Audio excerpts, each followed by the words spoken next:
अल्हम्दुलिल्लाह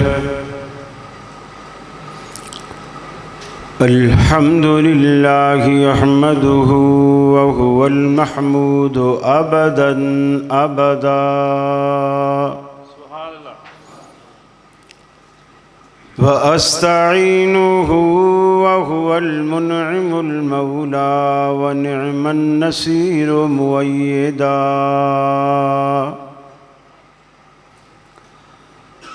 ला शरीक लहू इलाहन वाहिदन अहदन फर्दन समदा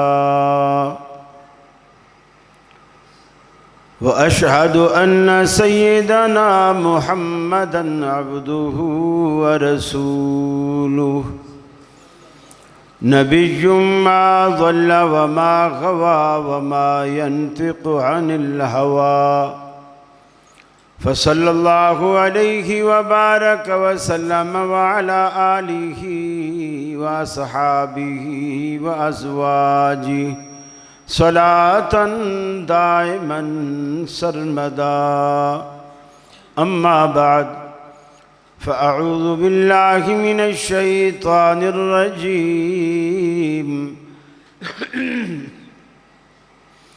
बिस्मिल्लाहिर्रहमानिर्रहीम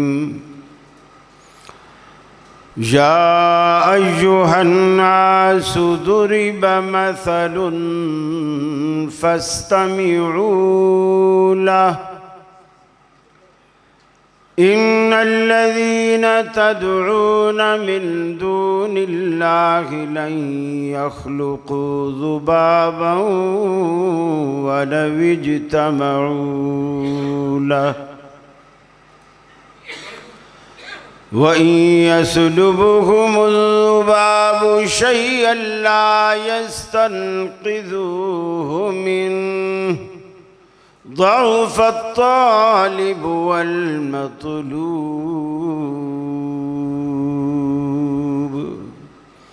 मा क़दरुल्लाह हक़्क़ क़द्रिही इन्नल्लाह लक़विय्युन अज़ीज़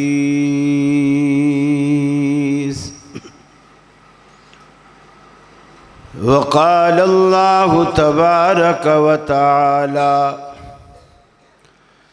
कुल इन कान आबाउकुम व अबनाउकुम व इख्वानुकुम व अज़वाजुकुम व अशीरतुकुम व अम्वालुन इक़्तरफ़्तुमूहा व तिजारतुन तख़शौन कसादहा व मसाकिनु तरदौन अहब्ब इलैकुम मिनल्लाहि व रसूलिही व जिहादिन फ़ी सबीलिही फ़तरब्बसू हत्ता यअतियल्लाहु बिअम्रिही।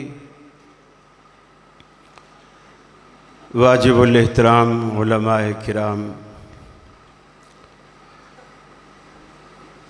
मेरे सियालकोट के अहले तौहीद भाइयों, मेरी मुस्लिम माओं बहनों बेटियों, हम यहाँ सीरत ताजदार अंबिया के उन्वान से आपके इस इलाके में ग्रीन टाउन में जमा है।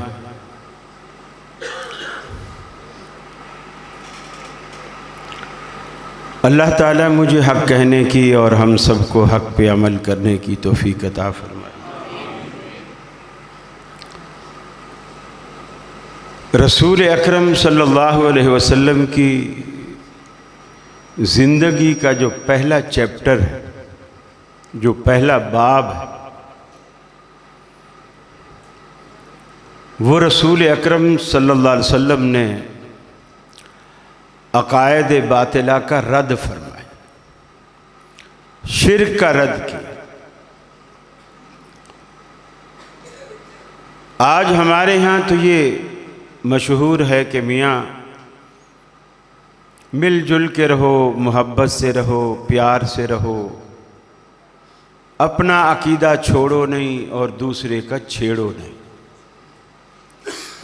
और लोग सुनते हैं और कहते हैं माशाल्लाह कितनी खूबसूरत बात है जी, अपना अकीदा छोड़ो नहीं, दूसरे का छेड़ो नहीं, इससे लड़ाई झगड़ा कभी भी नहीं होगा। अब अंदाज़ा लगाइए, नबी करीम सल्लल्लाहु अलैहि वसल्लम के साथ जो लोगों के लड़ाई झगड़े हुए, कत्ल तक की नौबत आई, जंगें हुई, दोनों तरफ से लोग शहीद भी हुए और कत्ल भी हुए। ये कोई नऊज़ बिल्लाह नबी मुकर्रम की तालीमात में या ज़ात में कोई अखलाकी फ़ाल्ट नहीं था।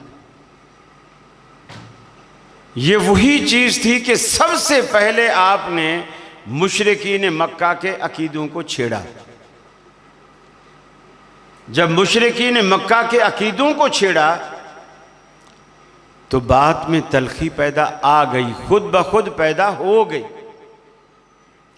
तो गोया बातिल अकीदों को छेड़ना तो हमारे पैगंबर की अव्वली सुन्नत है और हम ऐसा करेंगे।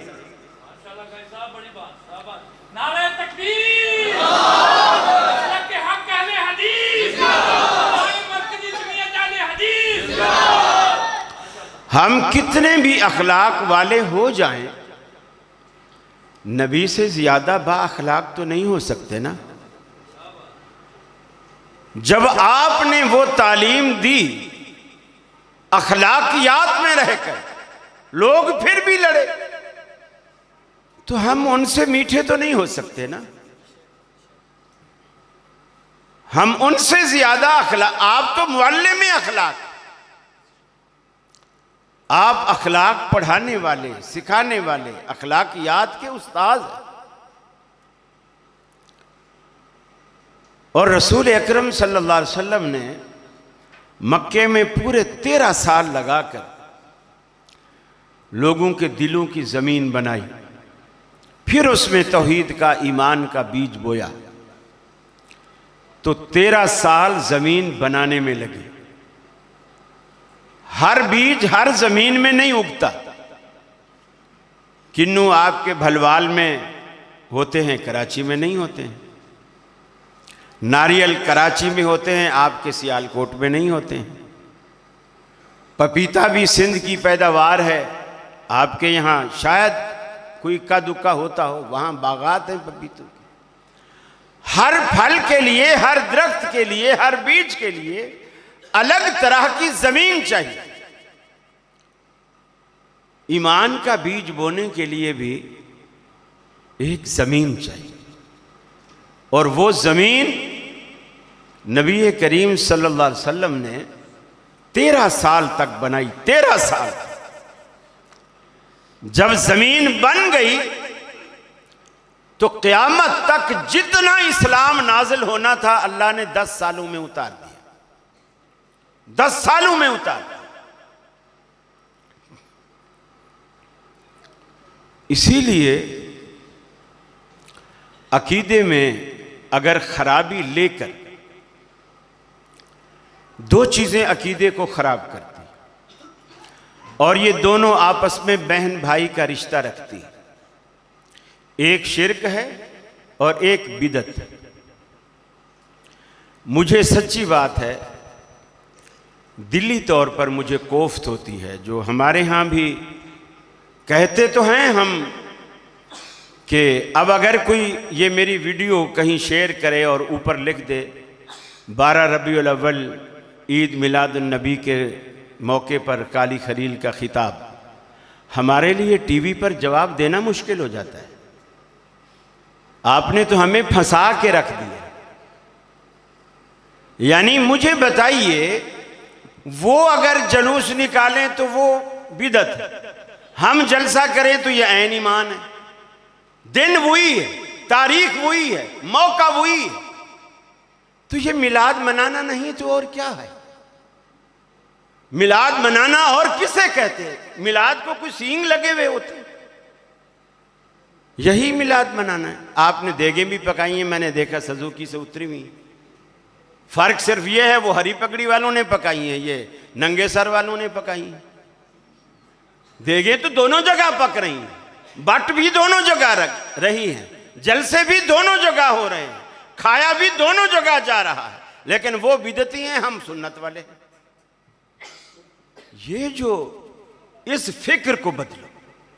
हमारे पैगंबर की जो मोहब्बत है, अल्लाह की कसम, वो किसी मौसम, किसी त्योहार की मोहताज नहीं है, वो 12 मासी है। आप कभी भी करें, कभी भी करें जलसे, आपको कोई नहीं रोकता। आप सीरत बयान करें, तौहीद बयान करें, रद्द शिर्क करें, 12 महीने आपके पड़े हुए, ये 12 दिन इनको दे दे और मुहर्रम के 10 दिन काले कपड़े वालों को दे दे, बस इनमें आप कुछ ना करें, ताकि आपकी मुशाबिहत भी ना हो। ये हदीसें आमतौर पर तो हम सुनाते हैं, मन तशब्बह बिकौमिन फहुव मिन्हुम। मुझे बताइए, उलमा भी बैठे हैं, मुशाबिहत और किस बला का नाम है? किस चीज को मुशाबिहत कहते हैं? थोड़ा सा अपने अंदर वो इम्तियाज पैदा करे जो रसूल अकरम सल्लल्लाहु अलैहि वसल्लम ने सहाबा किराम में पैदा किया था। कूट कूट के रसूल की मोहब्बत उनके दिलों में ऐसी भरी हुई थी, अगर बाप की बात भी होती और वो रसूलुल्लाह के खिलाफ होती, लोग बाप की बात को छोड़ देते। हजरत सालिम रजी अल्लाह ताला अन्हु हजरत उमर के पोते हैं। हजरत उमर के एक बेटे हैं अब्दुल्ला बिन उमर, उनके बेटे हैं हजरत सालिम बिन अब्दुल्ला बिन उमर। हजरत आयशा के पास आते हैं रजी अल्लाह ताला अन्हा, मसला पूछते हैं। मसला ये पूछते हैं कि इहराम से पहले जो गुस्ल किया जाता है, उस गुस्ल से पहले आदमी खुशबू लगा सकता है? इहराम से पहले गुस्ल, गुस्ल से पहले खुशबू। सैयदा आयशा ने कहा लगा सकता है। हजरत सालिम ने कहा कि मेरे अब्बा अब्दुल्ला बिन उमर रदी अल्लाह ताला अन्हुमा ये मना करते और कहते हैं कि वो बेशक नहाने से पहले भी अगर जिस्म पे खुशबू लगाएगा तो नहाने के बाद भी कुछ ना कुछ उसका असर रहेगा, लिहाजा वो इहराम से पहले जो गुस्ल करता है उससे पहले खुशबू ना लगे। हजरत आयशा फरमाती हैं कि जब रसूलुल्लाह सल्लल्लाहु अलैहि वसल्लम ने इहराम बांधने के लिए गुस्ल किया, मैंने खुद अपने इन हाथों से आपके जिस्म पर खुशबू मली, खुशबू लगाई, फिर आपने गुस्ल किया, फिर आपने इहराम बांधा। हजरत सालिम कहते हैं कि मेरे अब्बा तो मना करते हैं। सैयदा आयशा भी गुस्से में आ गई, फरमाया मैं तुम्हें रसूलुल्लाह का अमल पेश करती हूं और तू अब्दुल्ला का अमल पेश करता है, उनका फतवा पेश करता है। गोया सैयदा आयशा ने रसूलुल्लाह के फतवे के मुकाबले में सहाबी रसूल का फतवा रद्द किया। और यहां यार लोग क्या करते हैं, रसूलुल्लाह सल्लल्लाहु अलैहि वसल्लम की हदीस को कौल इमाम पर, फेल इमाम पर पेश करते हैं और कौल इमाम की रोशनी में हदीस को रद्द किया जाता है। आप मसला पूछे, एक मसला है कि जुमे के दिन अगर कोई शख्स खतीब से बात करे या खतीब किसी नमाजी से बात करे दौरान खुतबा तो जायज़ है? कहेंगे जायज़ है, हम भी कहते हैं जायज़ है। आपस में बात नहीं कर सकते, खतीब से बात कर सकते। हम पूछते हैं दलील क्या है? दलील क्या है? वो दलील देते हैं कि रसूल अकरम सल्लल्लाहु अलैहि वसल्लम खुतबा दे रहे थे मिंबर पर, एक शख्स आया और आकर मस्जिद में बैठ गया खुतबा सुनने के लिए, तो आपने उसे मुखातब करके कहा असल्लै तरकातैन, क्या तूने 2 रकतें पढ़ी? उसने कहा नहीं। आपने फरमाया कुम फसल्ले रकातैन, खड़ा हो और 2 रकतें पढ़। तो ये बातचीत खुतबे के दौरान खतीब की यानी रसूलुल्लाह की सहाबी के साथ हुई। इससे साबित होता है कि वो बात कर सकता है। हमने कहा ठीक है। अब इसी हदीस को रखकर आप दूसरा मसला इनसे पूछें कि क्या खुतबे के दौरान 2 नफिल पढ़े जा सकते हैं, कहेंगे नहीं, नहीं पढ़े जा सकते। क्यों? खुतबा सुनना फर्ज है और नफिल जो है ये सुन्नत है। अब दलील क्या दे रहे हैं? यही हदीस जिसमें अल्लाह के रसूल ने कहा खड़ा हो 2 रकतें पढ़। चूंकि पहला फतवा कि खतीब आदमी से बात कर सकता है कौले इमाम के मुताबिक है, और ये दूसरी उसी एक ही हदीस में वही एक ही बात, ये कौले इमाम के खिलाफ है। यहां हदीस को रद्द किया जा रहा है और फिर अगले लम्हे खुद इसी हदीस को फिर रद्द करते हैं और अपने इस उसूल को भी रद्द करते हैं। क्यों? कि जी फजर की नमाज जब हो रही हो तो चूंकि फजर के फ़र्ज़ों के बाद फिर सुनते नहीं होती, इसलिए तुम जमात से अलग पीछे खड़े होके फटाफट पहले अपनी सुनते पढ़ लो। फ़र्ज हो रहे हैं, पीछे अपनी सुनते पढ़ लो। अब कोई पूछे वो उसूल तुम्हारा किधर गया कि खुतबा सुनना फ़र्ज है और नफिल जो हैं ये सुन्नत हैं। फ़र्ज के होते हुए सुन्नत नहीं होती, तो यहां भी तो फ़र्ज हो रहे हैं ना, अब सुन्नत क्यों पढ़ी जा रही? यानी दिन रात एक ही कोशिश है कि किसी तरह भी नबी करीम सल्लल्लाहु अलैहि वसल्लम की अहादीस की मुखालफत की जाए। और अल्लाह रब्बुल आलमीन ने यह काम अहले हदीसों ने अल्हम्दुलिल्लाह अहले हदीसों से लिया, ले रहा है और इंशाअल्लाह अहले हदीस क़यामत तक हदीस का दिफा करते रहेंगे इंशाअल्लाह। इंशाअल्लाह देखिए, बड़ी आसानी से लोग कहते हैं मियाँ हम पर बिदत के फतवे लगाते हो, तो ये काम कोई जो हम कर रहे हैं कोई बुरा तो नहीं है ना।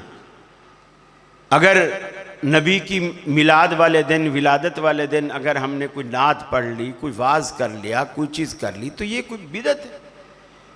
ये तो खूबसूरत काम है, अच्छा काम है। देखिए, बिदत की तारीफ जो मैं समझता हूँ जो असल होनी चाहिए वो ये है, किसी काम को नेकी समझकर करना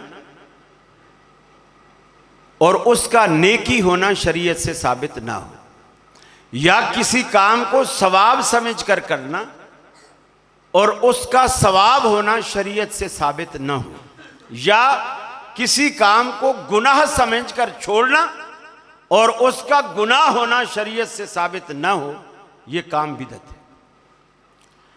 अब अपनी अकल से कितना भी अच्छा काम हो, हम उसमें देखिए, एक आदमी आपके सियालकोट में दूध की दुकान लगाकर दूध बेचता है और उसमें आपके सामने एक बाल्टी पानी की घर से लाता है और उस ड्रम में डाल देता है, दूध वाले ड्रम में। आप उसे क्या कहेंगे? इसने पूरे इलाके को दूध पूरा करने के लिए बढ़ाया है या बेईमान आदमी है? क्या बोलोगे? आप बोलोगे बेईमान है।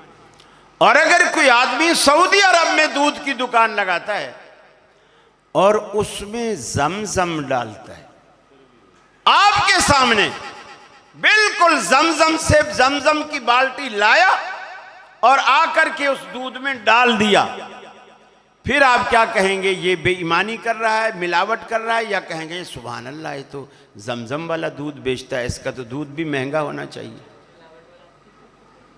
फिर भी हराम। नबी के दीन में चीज अच्छी मिलाओ या बुरी, मिलावट तो मिलावट, हर सूरत में मिलावट। हालांकि जमजम से मुताल्लिक अल्लाह के हबीब का फरमान यह है कि कोई शख्स पेट भरकर एक सांस में जितना पी सकता है, पेट भरकर एक ही सांस में कोई मुराद दिल में रखकर इसको पिए, अल्लाह ताला उसकी मुराद को पूरा कर देता है। फिर भी वो बिदअती है, फिर भी वो बिदअती है।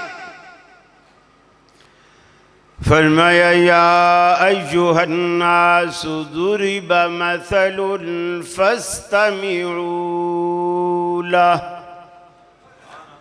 ऐ दुनिया वालों,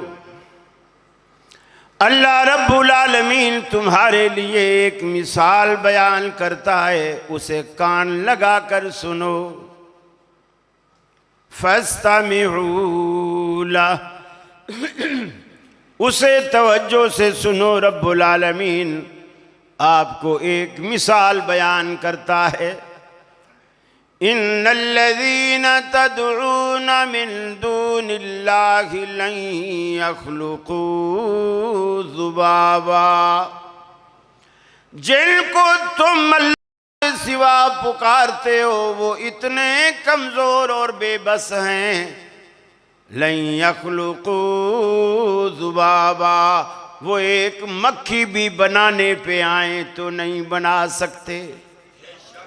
अरे तुम उनसे औलादें मांगते हो, कारोबार में नफ़े मांगते हो, तिजारतों में नफ़े मांगते हो, नौकरियां मांगते हो, कामयाबियां मांगते हो, मुस्तकबिल की भलाइयां मांगते हो, वो तो इतने कमज़ोर हैं। लन यख्लुकू ज़ुबाबा, वो एक मक्खी भी पैदा नहीं कर सकते। फिर अल्लाह ने मज़ीद फरमाया वाला विजतमऊ लह। किसी एक सरकार की बात नहीं, अजमेर वाला, लाहौर वाला, पाकपटन वाला, कराची वाला, कोई भी दुनिया हत्ता के मदीने वाला, दुनिया की सारी सरकारें जमा कर लो, वाला विजतमऊ लह, सारी सरकारें जमा करके भी मक्खी बनाने पे आ जाएं तो ये उनके बस की बात नहीं, मक्खी भी नहीं बना सकते।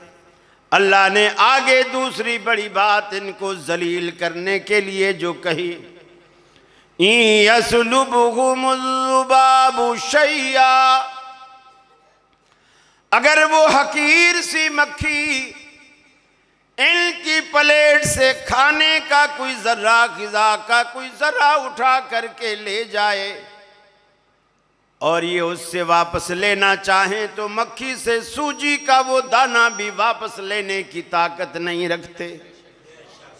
बनाना तो दूर की बात, मक्खी तो बनाना दूर रहा, इकबाल भी बदला जा ना सका। ऐ खालिक कुल, ऐ मालिक कुल, ऐ राज़िक कुल, ऐ हाकिम कुल, सुबहान है तू, रहमान है तू, तेरी सिफ़तें कोई भी पा ना सका। तू जिसको डबोने पर आए फिर किसकी है ताकत पार करे, महबूब तेरा मजबूर रहा, कश्ती में पिसर को बिठा ना सका। ऐ खालिक कुल, ऐ मालिक कुल, ऐ राज़िक कुल, ऐ हाकिम कुल, सुबहान है तू, रहमान है तू, तेरी सिफ़तें कोई भी पा ना सका। यूनुस ने पुकारा ऐ अल्लाह और बैठ गया था कश्ती में, तेरा हुक्म तो मौला टल न सका, वो खुद को पार लगा न सका। तेरा हुक्म तो मौला टल न सका, वो खुद को पार लगा न सका। अल्लाह रब्बुल आलमीन ने पूरी दुनिया में रब्बुल आलमीन ने ताकत और पावर के ज़रिए अपने आप को मनवाया है। अल्लाह रब्बुल आलमीन पूरी कायनात भी कुफ्र करने लग जाए, रब्बुल आलमीन की रबूबियत में, शान में, खुदाई में कोई फ़र्क नहीं आता। पूरी दुनिया सजदा रेज़ हो जाए, रब्बुल आलमीन की इज़्ज़त और एहतराम में कोई इजाफ़ा नहीं होता। वो तो इन सब चीज़ों से बेनियाज है। सब चीज़ों से बेनियाज है। आपको सारी सारी रात मीठी नींद सुलाता है मगर खुद सोने से पाक है। आपको तरह तरह के खाने, तरह तरह की नेमतें रब्बुल आलमीन आपको खिलाता है मगर खुद खाने से पाक है। आपको लिबास फाखरा पहनाता है मगर खुद पहनने से पाक है। अल्लाह ने आपको अपनी ज़ात और अपनी हस्ती का यकीन दिलाने के लिए रब्बुल आलमीन ने दुनिया में मुतज़ाद चीज़ें आपके सामने पेश की ताकि आपको मेरी इन नेमतों की कदर मालूम हो। आपको आँखों की बिसारत अता करने के बाद दुनिया में कुछ अंधे भी पैदा कर दिए ताकि आपको आँख जैसी नेमत की कदर मालूम हो। आपको कानों की सुनवाई अता करने के बाद दुनिया में कितने बहरे भी पैदा कर दिए ताकि आपको कान जैसी नेमत की कदर मालूम हो। आपको जुबान की गोयाई अता करने के बाद दुनिया में गूंगे भी पैदा कर दिए ताकि आपको जुबान जैसी नेमत की कदर मालूम हो।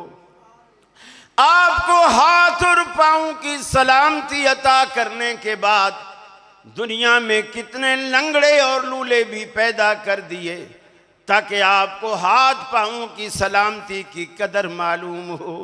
आपको अक्लो खिरद की नेमतों से नवाजने के बाद दुनिया में फातिरुल अकल, मजनू, दीवाने और पागल भी पैदा कर दिए ताकि आपको अक्ल जैसी नेमत की कदर मालूम हो। आपको शबाब जवानी अता करने के बाद दुनिया में कमर झुके बूढ़े भी पैदा कर दिए ताकि आपको आलम शबाब की इस नेमत की कदर मालूम हो। अरे आपको सेहत और तंदुरुस्ती अता करने के बाद हस्पतालों में जाके देखिए, बिस्तरे मर्ग पर एड़ियां रगड़ रगड़ कर जिंदगी गुजारने वाले बीमार भी पैदा कर दिए ताकि आपको इस नेमत की कदर मालूम हो। लेकिन हम ही नाशुक्र हैं, रब्बुल आलमीन की नेमतों की कदर नहीं करते। उसको देर ही कितनी लगती है, जो देने पर कादिर है वो लेने पर भी कादिर है। उसको कितनी देर लगती है हमें लंगड़ा लूला कर दे। आदमी अच्छा भला घर से जा रहा होता है, कोई तकलीफ, कोई परेशानी, कोई बीमारी, कुछ भी नहीं होता, मोटरसाइकिल पे जा रहा है, सड़क पार करने लगा, दूसरी गाड़ी ने टक्कर मारी, दोनों टांगे कट गई। कितनी देर लगती है। हर वक्त अल्लाह रब्बुल आलमीन का शुक्र बजा लाना चाहिए और शुक्र का बेहतरीन जरिया यही है कि उसके नबी से मोहब्बत करो, उसके नबी से मोहब्बत करो। इसलिए अल्लाह रब्बुल आलमीन कुरान में अल्लाह ने 8 बातें गिनवाई हैं। 8 बातें अल्लाह ने गिनवाई हैं कि अगर तुम लोग इन 8 से ज़्यादा प्यार करते हो अल्लाह से, उसके रसूल से और जिहाद फ़ी सबीलिल्लाह से, ये 8 चीज़ें तुम्हें ज़्यादा महबूब हैं, तो फिर अल्लाह के अज़ाब का इंतज़ार करो। फरमाया कुल काना आबाउकुम व अबनाउकुम, अगर तुम्हारे माँ बाप, तुम्हारे वालिदैन, व अबनाउकुम और तुम्हारे बेटे, तुम्हारी औलादें, व इख्वानुकुम तुम्हारे भाई बंद, अगर तुम्हारे माँ बाप, तुम्हारी औलादें और तुम्हारे भाई बंद, व अज़वाजुकुम तुम्हारी बीवियाँ, व अशीरतुकुम तुम्हारे रिश्तेदार, ख़ानदान वाले, ख़ैश कबीले वाले, अगर ये सारी चीज़ें, व अमवालुन इक़्तरफ़्तुमूहा, वो मालो दौलत जो तुम कमा के अपने पास रखते हो, मेहनत से कमाते हो, व तिजारतुन तख़शौना कसादाहा, और तुम्हारी वो तिजारतें जिसके मांद पड़ जाने का तुम्हें हर वक्त धड़का लगा रहता है, डर लगा रहता है कि कहीं तिजारत में खसारा ना हो जाए,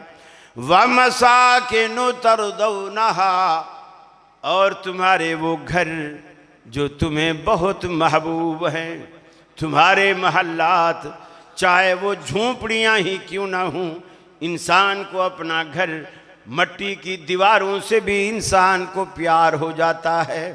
फरमाया ये घर, ये खेश कबीले, ये तिजारतें, ये बैंक बैलेंस, तुम्हारी बीवियां, तुम्हारे भाई, तुम्हारी औलादें, तुम्हारे माँ बाप, 8 चीजें अहब्बु इलैकुम मिनल्लाहि व रसूलिही व जिहादिन फी सबीलिही, अल्लाह से, उसके रसूल से और जिहाद फी सबीलिल्लाह से अगर ये 8 चीज़ें तुम्हें ज़्यादा प्यारी हैं, फतरब्बसू, तो फिर इंतज़ार करो, हत्ता यअती अल्लाहु बिअम्रे, यहाँ तक कि अल्लाह रब्बुल आलमीन का हुक्म आ जाए, यानी यहाँ तक कि अल्लाह रब्बुल आलमीन का अज़ाब आ जाए।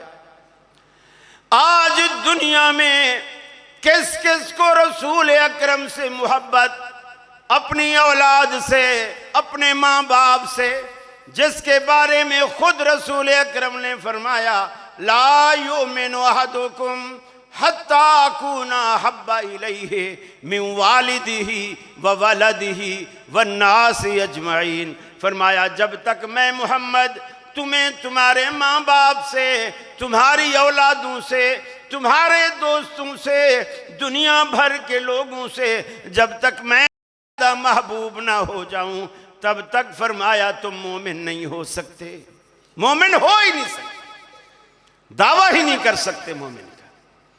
मेरे भाई, अल्लाह रब्बुल आलमीन ने हर चीज हमें खोल के समझा दी। शिर्क क्या है, बिदत क्या है, रसूल की मोहब्बत क्या है, उसका तकाजा क्या है। रसूल की मोहब्बत का पहला तकाजा यही है कि आप उसे सच्चा माने, उस पर ईमान रखें, यकीन रखें, उससे मोहब्बत करें, उसकी इज्जत और एहतराम करें, और कोई तीसरा उसके एहतराम और इज्जत में कोई नक्स डालने की कोशिश करे तो आप उसका दिफा करें। ये आपका फर्ज है बहैसियत मुसलमान। मेरे भाई, नबी करीम सल्लल्लाहु अलैहि वसल्लम की मोहब्बत सिर्फ अंगूठा चूमने, अपने अंगूठे, अपने नाखून, अपने होंठों पे लगा के अपनी आँखों से लगाने का नाम नहीं है। नबी की मोहब्बत सुन्नतों से प्यार का नाम है।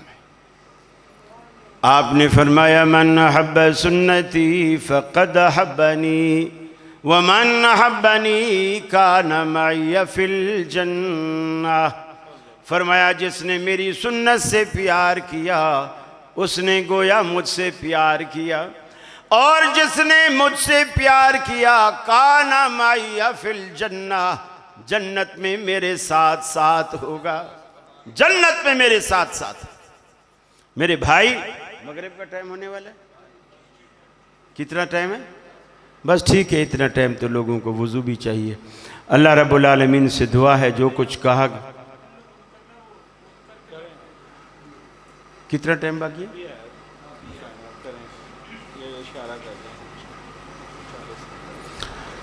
रसूल अकरम सल्लल्लाहु अलैहि वसल्लम के एक सहाबी है, रमज़ान का महीना है, रमज़ान में बीवी का बोसा ले लिया रोज़े की हालत, और बोसा भी अपनी बीवी का लिया, जो जुर्म नहीं है। ये लफ्ज़ मैंने इसलिए सराहतन कहा कि अपनी बीवी का बोसा लेना तो जुर्म नहीं। अब वो परेशान है कि मेरे रोजे का क्या बना, रोजा बचा या ना बचा। शर्म की वजह से रसूलुल्लाह सल्लल्लाहु अलैहि वसल्लम से खुद भी नहीं पूछता, बीवी से कहता है तू पूछ के, तू पूछ के आ, मुझे शर्म आती। बीवी गई, इत्तेफाक से रसूल अकरम सल्लल्लाहु अलैहि वसल्लम घर में तशरीफ़ फरमा नहीं थे। उम्मे सलमा रज़ी अल्लाह ताला अन्हा, जो आप सल्लम की घरवाली हैं, उम्मुल मोमिनीन हैं, वो मौजूद थी। उनको जाकर के कहा कि इस तरह मामला है। उन्होंने कहा रसूल अकरम खुद रोज़े की हालत में हमारा बोसा लेते हैं, तो अगर रोज़ा टूटता होता तो आप ऐसा क्यों करते। वो चली गई, मियाँ को जाके बताया। मियाँ कहता है मुझे अभी मेरे सवाल का जवाब नहीं मिला, इसलिए कि वो तो अल्लाह के रसूल हैं, मुमकिन है अल्लाह ने उनको इजाजत दे रखी हो। लसना मिसला रसूलिल्लाह सल्लल्लाहु अलैहि वसल्लम, हम तो कोई अल्लाह के रसूल के जैसी थोड़ी है। तू ये पूछ के आ कि हमारे लिए क्या हुक्म है, उम्मती के लिए क्या हुक्म है। वो दोबारा आई। अब जो दोबारा आई तो इत्तेफाक से रसूल अकरम सल्लल्लाहु अलैहि वसल्लम मौजूद थे, लेकिन वो भी शर्म की वजह से रसूलुल्लाह की तरफ नहीं जाती, उम्मे सलमा के पास जाती है और कान में आहिस्ता आहिस्ता बात करती है, जिसे हम कराची की इस्तिलाह में खुसर बुसर कहते हैं या ठेठ उर्दू में काना फूसी कहते हैं, कि किसी के कान में ऐसी बात करना कि तीसरा ना सुन सके। चूंकि वो रसूलुल्लाह सल्लम भी बैठे थे, वो उनसे छुपाना चाह रहे। रसूलुल्लाह सल्लम ने देखा तो खुद पूछा, ऐ उम्मे सलमा मा बालु हाज़िहिल मरा, इस औरत का क्या मामला है, ये क्यों परेशान है। अर्ज की या रसूलुल्लाह के इसके मियाँ ने इस तरह रोज़े की हालत में इसका बोसा दिया है और ये मसला पूछने आई है कि रोज़ा रहता है कि टूट जाता है। आपने फरमाया मा अखबर थे, तूने मेरे बारे में इनको नहीं बताया। उसने कहा या रसूलल्लाह ये दूसरी दफ़ा आई है, पहले भी आई थी, आप नहीं थे, मैंने इनको पहले बताया था, आपका अमल बताया था, लेकिन इसके मियाँ ने इसको दोबारा भेजा है कि वो तो रसूलुल्लाह का अमल है, तू मेरे बारे में पूछ के आ कि हमारे लिए क्या हुक्म है, हम कोई अल्लाह के रसूल के जैसी थोड़ी है। अब हदीस में आता है फ़ख़ादिबा रसूलुल्लाह सल्लल्लाहु अलैहि वसल्लम, अल्लाह के रसूल गज़बनाक गुस्से और जलाल में आपने फरमाया तुम क्या समझते हो, मेरी शरीयत और तुम्हारी शरीयत अलग अलग है। मैं तुम सबसे ज्यादा अल्लाह का करीबी हूं, तुम सबसे ज्यादा अल्लाह से डरने वाला हूं, तुम सबसे ज्यादा अल्लाह के अहकामात पर अमल करने वाला हूं। अल्लाह रब्बुल आलमीन जो भी शरीयत उतारता है उस पे पहले मैं अमल पैरा होता हूं, फिर मैं तुम्हें कहता हूं तुम ये कैसे कह रहे हो कि रसूल की शरीयत अलग है और मेरी शरीयत अलग है। इल्ला ये कि अल्लाह के रसूल खुद सराहत फरमा दें कि ये काम पैगंबर के लिए खास है, वो एक मसला अलग है, वरना जो आप जर्नली बात करते हैं वो सब के लिए होती है। मेरा कहने का मकसद ये है कि यहां सहाबी रसूल परेशान है और चैन नहीं आता, किस वजह से, उस तकवे की वजह से, और फिर भी इस्लाह किससे करा रहा है, मुहम्मदुर रसूलुल्लाह सल्लल्लाहु अलैहि वसल्लम से। आज भी अगर यही फिक्र हमें दामनगीर हो जाए कि हमारे मसाइल का इख्तलाफात का हल या तो कुरान में मौजूद है या हदीस में मौजूद है। याद रख लो, ये भी असहाबुर राय की, हनफी लोगों की फैलाई हुई बात है कि कोई भी मसला हो पहले कुरान में ढूंढो, कुरान में तलाश करो, अगर कुरान में ना मिले तो फिर हदीस में देखो। ये इस्लाम का हुक्म नहीं है, पहले ही कुरान है, पहले ही हदीस।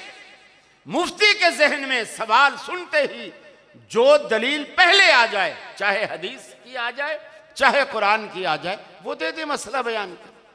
हदीस और कुरान में इतना फर्क है, कुरान बात भी अल्लाह की है और अल्फाज भी अल्लाह के हैं, इसे कुरान कहते हैं। बात भी अल्लाह की, अल्फाज भी अल्लाह के, और हदीस बात अल्लाह की है, अल्फाज की तज़ीन और आराइश वो रसूलुल्लाह सल्लल्लाहु अलैहि वसल्लम की जाती है, इसे हदीस कहते हैं। हुज्जत के एतबार से, सनद के एतबार से, दलील के एतबार से इन दोनों में कोई फर्क नहीं है। जहां कुरान जिस चीज को हलाल करता है, हदीस भी उसी चीज को वहां हलाल करेगी, चाहे हदीस पहले आ जाए चाहे कुरान पहले आ जाए।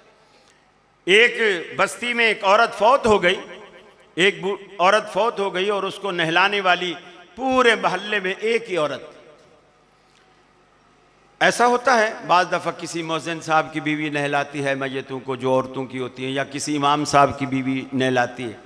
आम औरतें डरती हैं, मैयत को हाथ भी नहीं लगाती, देखने भी नहीं जाती, चेहरा भी नहीं देखती। कुछ लोगों का ये भी ख्याल है कि मैयत वाले घर में इज़राइल आया हुआ होता है, वहीं कहीं आसपास, हम जाएंगी तो हमें भी पहचान, अच्छा ये भी इसी मोहल्ले में रहती है, फिर अगले दिन हमारे पास आ जाएगा।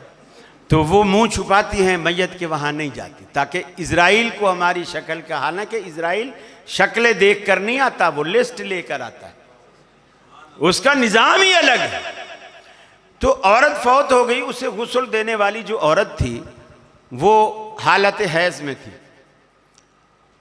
उसके पास जब गए बुलाने के लिए तो उसने कहा मैं तो हालत हैज़ में हूँ। पहले उलमा से मेरे ख्याल अजानें हो रही हैं, हाँ तो मेरा ख्याल है चलो मैं इतनी बात अगर इजाज़त हो तो पूरी कर लूँ। बरेलवियों की अजानें हो रही हैं, हमारी नहीं हुई, देखिए कमाल है।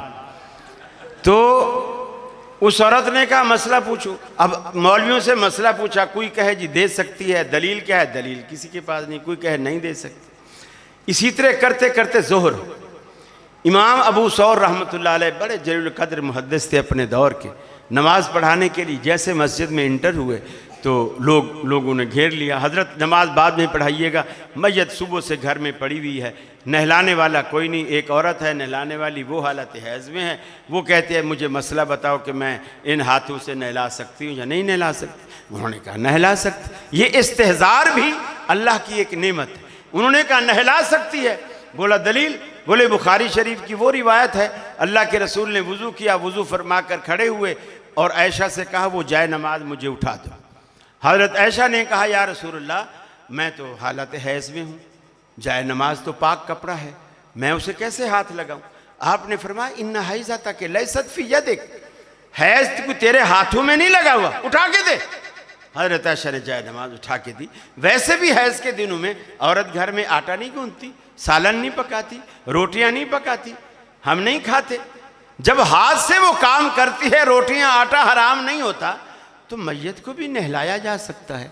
तो गोया कुरान की कोई आयत ज़हन में नहीं आई, हदीस फौरन आ गई, फतवा दे दिया। ये अहले हदीस का तर्ज इस्तदलाल है। अहनाफ का तर्ज इस्तदलाल ये है कि पहले रुको, कुरान में ढूंढो, ना मिले तो फिर हदीस में, हदीस को सानवी हैसियत देते हैं। अल्लाह रब्बुल आलमीन इन बातिन नज़रियात से, अकायद से हमें महफूज रखे और किताब व सुन्नत का पाबंद। व आखिर दावाना अनिल हम्दुलिल्लाहि रब्बिल आलमीन। अस्सलामु अलैकुम।